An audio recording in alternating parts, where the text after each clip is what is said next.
following program is exclusively produced and distributed by Dick Dinman's Double D Productions, Inc., all rights reserved.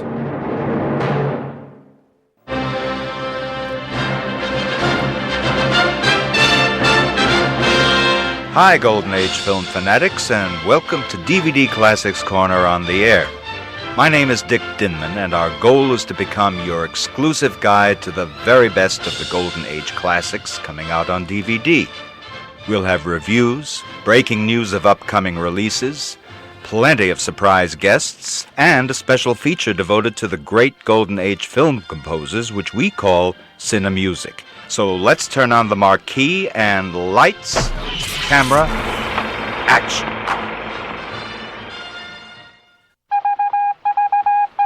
It's time for Dick's Picks, in which I get to shine the spotlight on one of my Dick's Picks of the week. Our friends at the Warner Archive are hitting the Western Trail in a big way this month with the release of not one but two very different versions of the classic Three Godfathers story on the same great Blu-ray release. First, there's John Ford's gorgeously technicolored version with John Wayne at his best in one of the most shimmeringly spectacular Technicolor transfers ever released, followed by the much darker 1936 version of Three Godfathers, starring Chester Morris and Louis Stone, and both versions have been meticulously remastered for unprecedented quality. Then there's Devil's Doorway, the first of a dozen or so groundbreaking westerns by director Anthony Mann, which was one of the earliest films sympathetic to the plight of Native Americans, which is highlighted by the intense noirish quality of John Alton's stark black and white photography, as well as a magnificently intense yet vulnerable performance by the scandalously underrated Robert Taylor. The two great-looking versions of Three Godfathers on one Blu-ray, as well as the long-awaited Blu-ray debut of Devil's Doorway, are available now, courtesy of the Warner Archive, even as we speak. Stay tuned for more Dick's Picks, coming up on DVD Classics Corner on the Air very soon. It'll be no surprise to my listeners that today's guest on my show is no one else but the popular and esteemed home video pioneer and Warner Media Library historian George Feltenstein, who has been my most requested guest on my show since its inception 18 years ago. And he has graced my show more than anyone else. Please join me in re-welcoming George Feltenstein.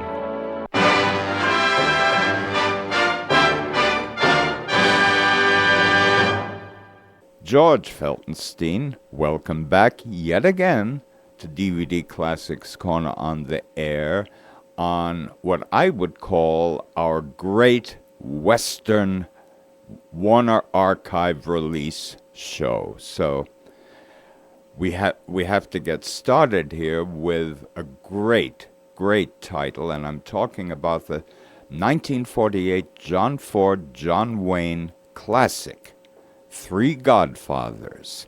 And I want to get your reaction, your opinion about this version of the much-filmed story.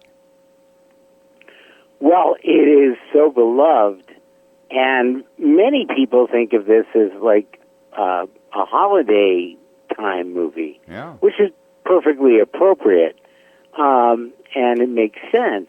But this is the kind of film that anyone can enjoy at any time. And I think there's a great poignancy to this version because the story, the Peter Be Kind story, has been filmed, I believe, at least 5 times. That's right. and it is something that John Ford filmed early in the silent days, and there's just so much texture to what led up to this gorgeous Technicolor masterpiece, in my opinion. Yeah. I think that it's just Ford and the cinematographer Winton Hook, I believe. Yeah. Yes, who's just magnificent. I didn't want to pronounce his name wrong, so that's why I didn't name him. I'm not sure I pronounced it right, so... But, just the whole thing, as when we're working on these Technicolor restorations, and thankfully, with the tragic MGM nitrate fire that happened at George Eastman House, oh, yeah. The black and white features, the shorts, the cartoons, they all got incredibly decimated.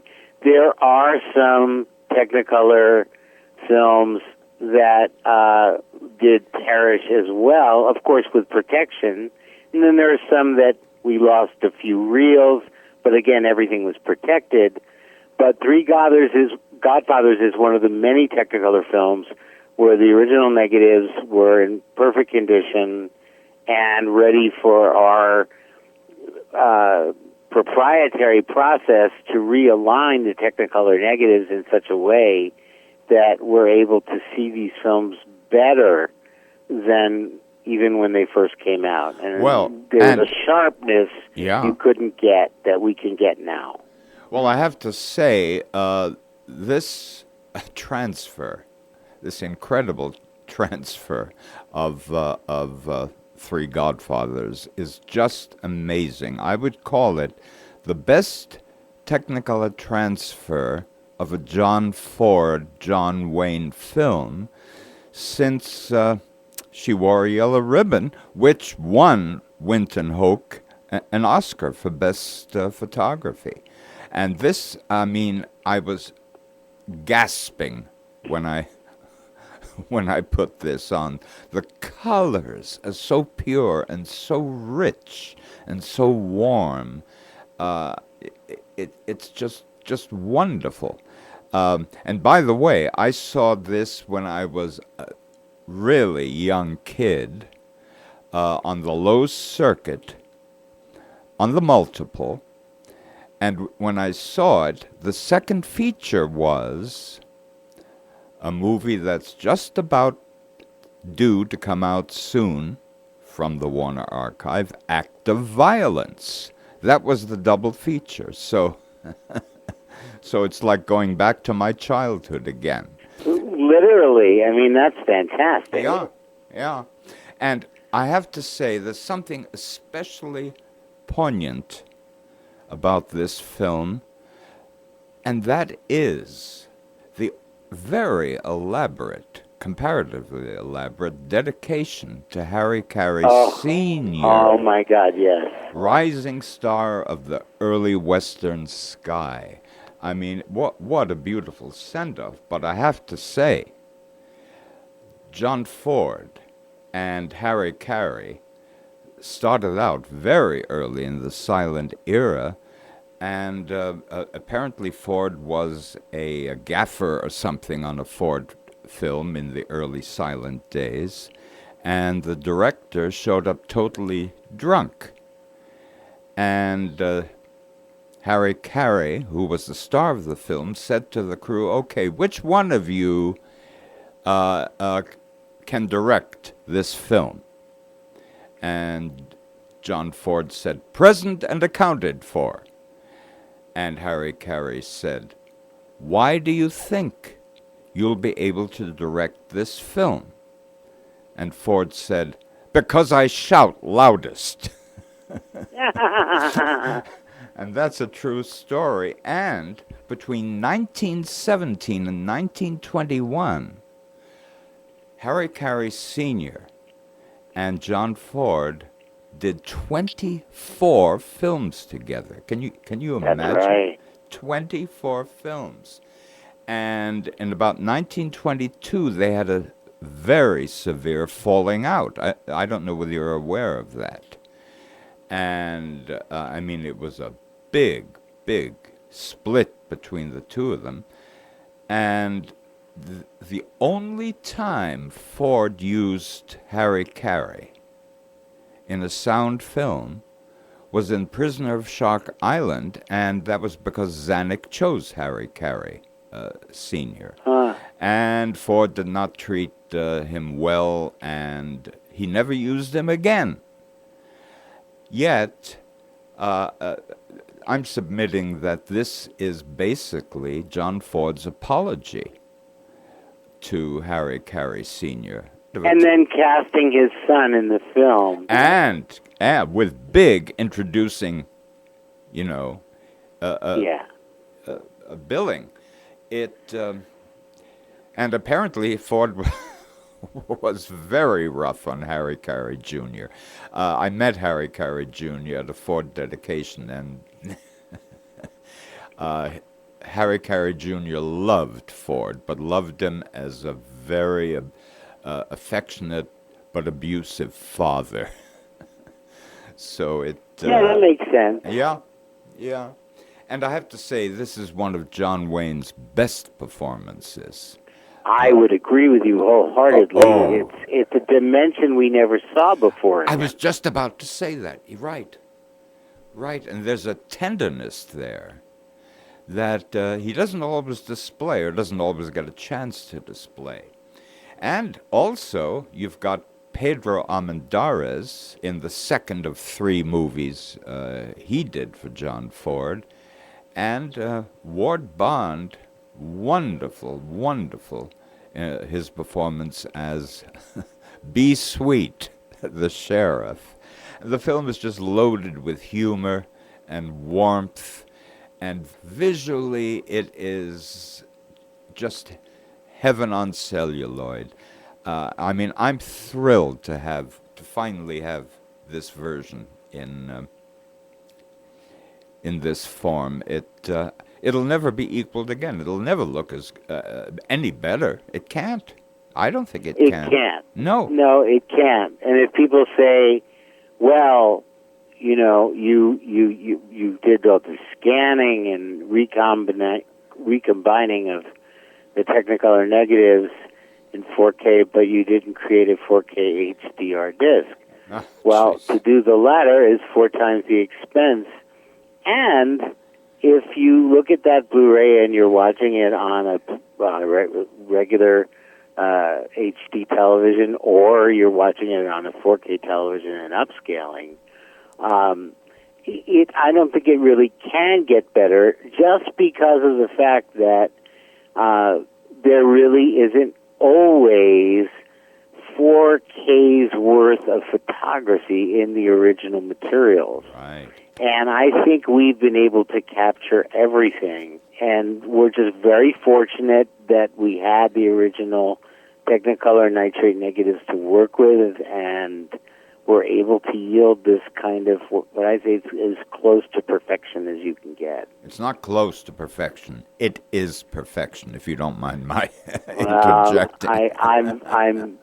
I'm very, very, very happy that it turned out to be so beautiful, and rightly so, because it's such a testament to the work of everybody who worked on it. I have to tell you, the biggest surprise of this Three Godfathers Blu-ray, to me, I instantly put on the 48 Three Godfathers and was dazzled by it. And, I took a look at the special features, figured maybe a cartoon or two, and lo and behold, and for some reason it wasn't mentioned on the front package, which I think it should have been, is the fact that also included on this disc is the 1936 version, MGM version of Three Godfathers, which I don't remember ever seeing, and I thought, well, they didn't mention it because it's going to be a ratty-looking, cut-up print. And when I put it on, I was dazzled.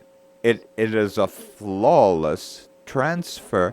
And the other thing, you're going to have to stop me from gushing about this, I think this 1936 version of Three Godfathers is as great as the 1948 version, but it's totally different in its treatment, which is so stark and unsentimental.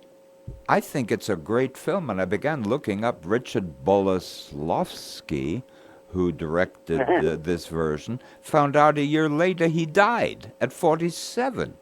Yes, and that he also wrote a text about acting, being a Russian emigre, that is still used in schools today for actors at the college level as they're getting ready to be able to professionally hone their craft. Yeah. I believe it's 6 lessons, and I forget the name of it, but it was something that, my freshman year in college, because I was in the theater arts and film department at my school. I was in the film. What the film students all had to take theater courses as well, and that was a freshman year text. But Boleslavsky was at MGM for several years and did some really fine work. But it's very interesting you bring up the 1936, because I thought that releasing them as 2 separate discs would not be the way to go, because the 1936 isn't as popular or as well known beyond true cinephiles, but to present them together would really make for a fine release, especially in the fact that you're getting 2 movies for the price of one, and 2 that received a full restoration. For Three Godfathers 1936 version, we did the same thing of a 4K scan of our best surviving elements, because the original negative was one of the many that perished in the fire. So we worked from a second-generation element, and it's beautiful. But 2 totally different approaches, and both are equally valid. Okay, I want you to try to guess what to me was the biggest surprise of the 1936 Three Godfathers, or which actor? I'm going to say Louis Stone. No, because Louis Chester Stone. Yes, Chester Morris, but I'll tell you why. Okay. Louis Stone. I mean, come on, that's the longest-running character actor at a studio in the history. But I think this is possibly his greatest performance. He's always great, but he brings such dimension to the Shakespeare spouting character he's playing. He's marvelous. To me, he's the heart. He really is the heart of the film. But I have to tell you what really shocked me, and that was Chester Morris. All I knew about Chester Morris was the Boston Blackie series, which was shot, in a few days. I saw him in a few Norma Shearer movies, and I wasn't that impressed. Chester Morris's performance in this is so unsympathetic, unapologetically, for most of the film, unsympathetic. He plays it with an edge which I never knew he had. He literally covers all the bases. I was totally shocked by his performance. He's that good in it. We won't reveal the endings of these 2 films, except to say that they are quite different, and leave it at that. But for me, this is one of the greatest Blu-ray classic packages in a long time. I recommend it enthusiastically to anyone listening, and believe me, you can't go wrong with these 2 versions of Three Godfathers. And we are going to take a quick break, and we're going to be back with another totally different, great MGM Western classic.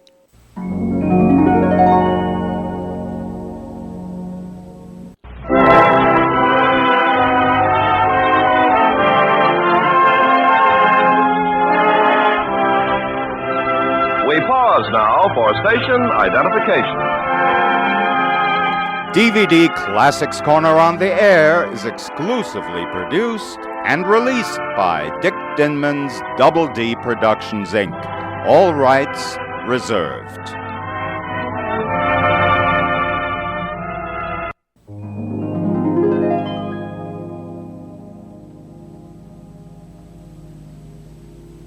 And we're back with George Feltenstein. And George,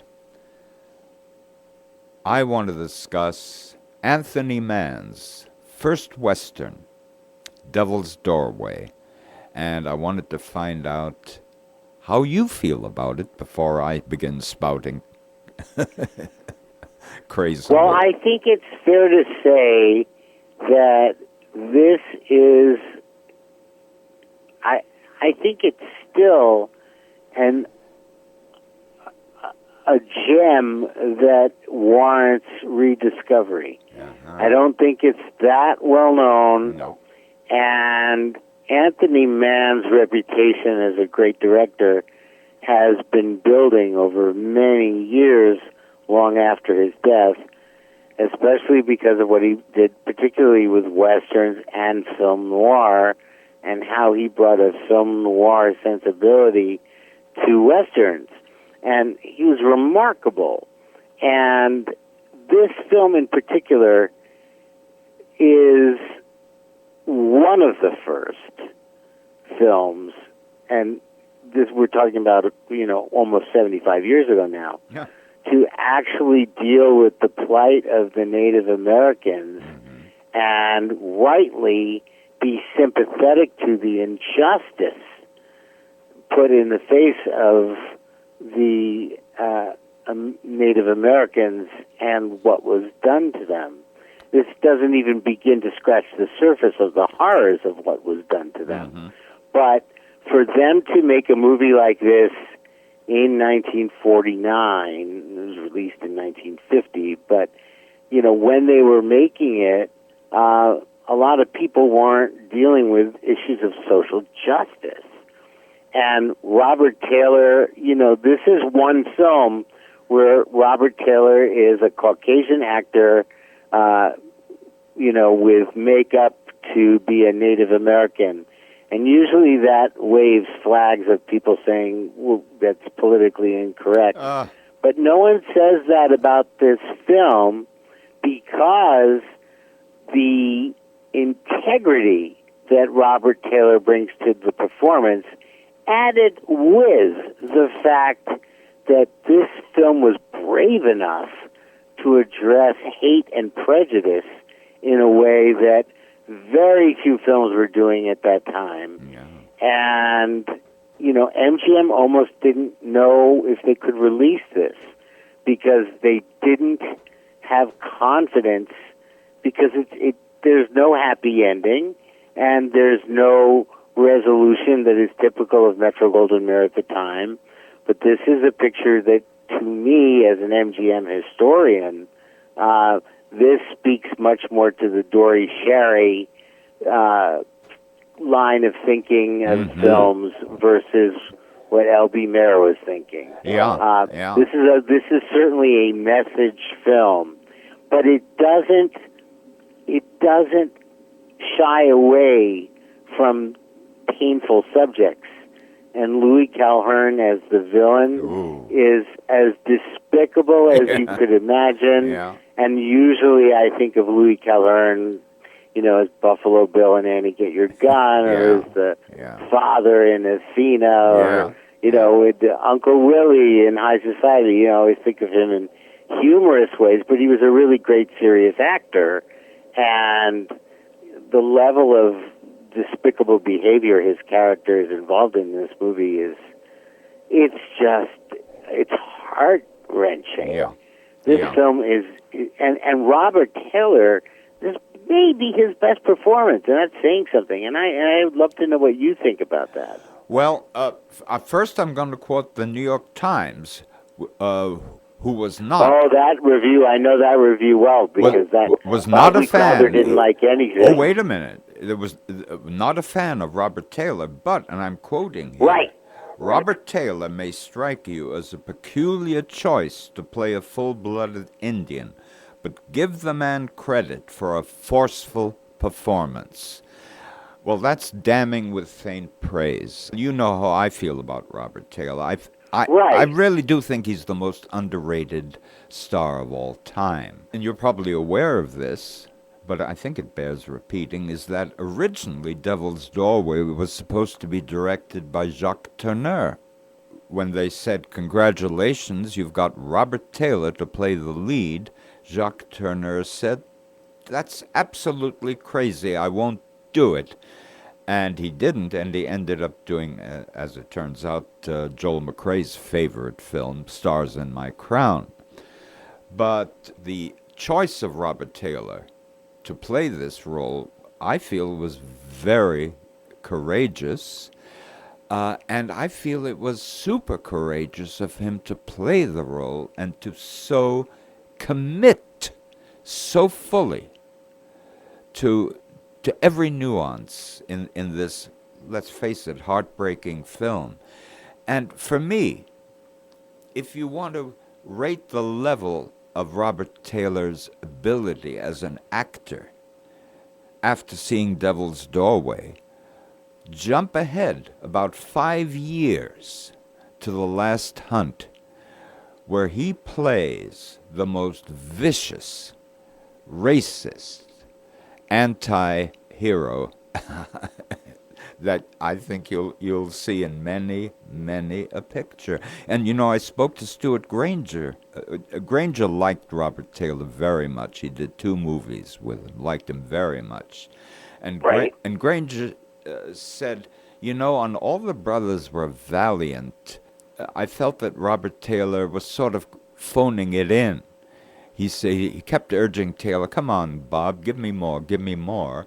And Taylor, for some reason, during that film, wasn't really fully committed to it, didn't really like the film. Of course, neither did Granger. But then, Granger told me, when he showed up on the set of The Last Hunt, Granger told me he was completely shocked by the savagery and commitment of Robert Taylor's performance. So I said to him, well, let me ask you, did Richard Brooks, the director, have to goad him, have to, bring him up? And Granger said, absolutely not. Richard Brooks never said anything to him. He came in with that. Now, come on. Isn't it about time we all admitted that Robert Taylor was a committed, fine screen actor? I mean, I have to stop because this is something I've been defending this man literally since Quo Vadis. So you can tell I'm really passionate about it.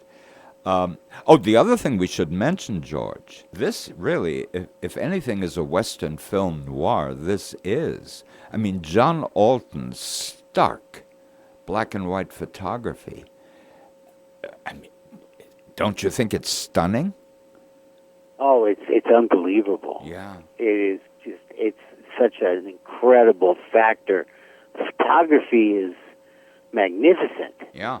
We have to say that 20th Century Fox around that time released Broken Arrow. Yeah. Now that is It was in fact the success of Broken Arrow that gave MGM the courage to release and not hold back Devil's Doorway. Yeah, because they were on the fence of whether it was releasable. Yeah. Yeah. and Broken Arrow is a candy-colored, beautiful Fox Technicolor movie with a very sentimental love story between James Stewart and the Indian maiden Deborah Paget. Devil's Doorway is much, much more powerful than Broken Arrow and gets the message off much more forcefully, I feel. Would you agree? I couldn't agree with you more, Ted. Yeah. Couldn't agree with you more. George, would you like to make any major announcements, like maybe finally the roadshow version of My Brother Talks to Horses? Well, we actually have that with all the musical numbers reinstated. So, I mean, nobody knows that Jackie Bush Jenkins could tap dance on his nose. Oh, my God.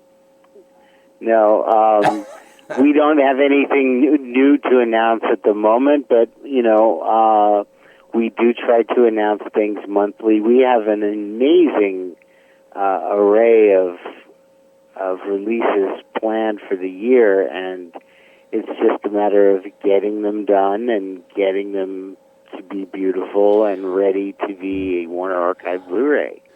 Well, George, I want to thank you so much for joining me, and I'm looking forward to getting together very soon again. Congratulations on these wonderful releases of both versions, 48 and 36 of Three Godfathers, and the brilliant, undiscovered but soon to be discovered, I hope, Devil's Doorway. So congratulations, George. Thank you, Dick, and thank you for giving me the opportunity to talk about it with you. It's always a pleasure.